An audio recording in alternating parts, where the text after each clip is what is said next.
ഇമാതിരി ആളെയും കൊണ്ട് വെച്ചാൽ നിങ്ങൾ അപകടത്തിലാവും കേട്ടോ. ഇമാതിരി ആളുകളെ ഇവിടെ സർവശിക്ഷാ അഭിയാന്റെ ഫണ്ട് നമുക്ക് കിട്ടാതിരുന്നാൽ നാം പ്രയാസത്തിലാകും. ആ പ്രയാസം കേരളത്തെ ആകെ ബാധിക്കുന്നതാണ്. അതൊഴിവാക്കുന്നതിനാണ് അതിൻ്റെ ഭാഗമായി ഒപ്പുവെച്ച് ആ പണം വാങ്ങാനുള്ള ശ്രമം നടത്തിയത്. പക്ഷേ ആ ശ്രമം ശരിയല്ല എന്ന് ഞങ്ങൾ തീരുമാനിച്ചു. അതിൻ്റെ ഭാഗമായി അത് മരവിപ്പിച്ചു. ഇപ്പോൾ അതിവിടെ നടപ്പാകുന്നില്ല. 8 മാസമായി നടപ്പായിട്ടില്ല. എന്തിനാണ് നിങ്ങൾ ഇപ്പോൾ നടപ്പാക്കാൻ ശ്രമിക്കുന്നത്? അല്ലല്ല, 2 ചോദ്യത്തിനും മറുപടിയില്ല. അതായത് എന്തിനു ഒപ്പുവെച്ചു എന്ന് പറഞ്ഞാൽ പണം കിട്ടാൻ വേണ്ടിയിട്ട് ഒപ്പുവെച്ചു. അപ്പോൾ ആ നടപടിക്രമങ്ങളെല്ലാം ഇതിൽ ഒരു കാരണവശാലും ഒപ്പുവെക്കില്ല എന്നുള്ള തീരുമാനത്തെ, പ്രത്യയശാസ്ത്രപരമായ നയപരമായ തീരുമാനത്തെ, RSS വിഷസർപ്പമാണ് എന്ന് പറഞ്ഞ തീരുമാനത്തെ മുമ്പിൽ കീഴടങ്ങി ഒപ്പുവെച്ചു. നമ്പർ 1. നമ്പർ 2, എന്തുകൊണ്ട് നിങ്ങൾ ഇത് നടപ്പാക്കുന്നു എന്ന ചോദ്യമാണ്. ഞങ്ങൾ നടപ്പാക്കുന്നു എന്നൊന്നും പറഞ്ഞിട്ടില്ലല്ലോ.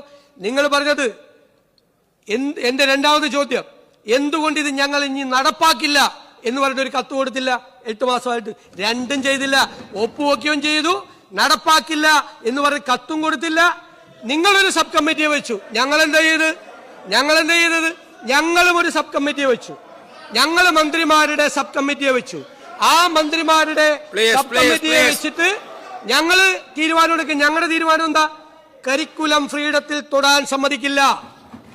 സെലക്ഷൻ ഓഫ് സ്കൂൾസ് ഞങ്ങൾ ചെയ്യും, ഗവൺമെന്റ് ചെയ്യും.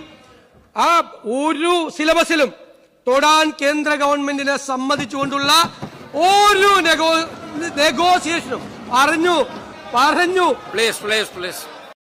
Thiruvananthapuram corporation mayor, deputy mayor അടക്കം 9 കൗൺസിലർമാർക്കാണ് ഗുരുതരമായിട്ടുള്ള പരിക്ക് പറ്റി അവരെ മെഡിക്കൽ ആശുപത്രിയിൽ പ്രവേശിപ്പിച്ചിരിക്കുന്നത്.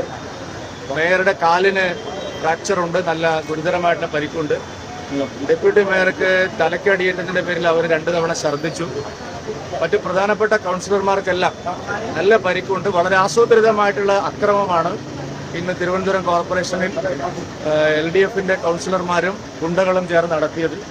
മേയറെയും ഡെപ്യൂട്ടി മേയറെയും സ്റ്റാൻഡിംഗ് കൗൺസിൽ മെമ്പർമാരെയും അകത്ത് കടത്താതിരിക്കാൻ കാലത്ത് മുതൽ വളരെ ആസൂത്രിതമായിട്ടുള്ള ഗൂഢാലോചന നടന്നു. അതിനുള്ള എല്ലാ തയ്യാറെടുപ്പുകളും നടത്തി. അങ്ങനെ സമാധാനപരമായി കൗൺസിൽ യോഗത്തെ കോർപ്പറേഷൻ പോയ കൗൺസിലർമാർക്കും ഡെപ്യൂട്ടി മേയർക്കുമെതിരെയാണ് ഈ ആക്രമണം നടന്നത്. ഈ ആക്രമണത്തെ ശക്തമായി അപലപിക്കുന്നു.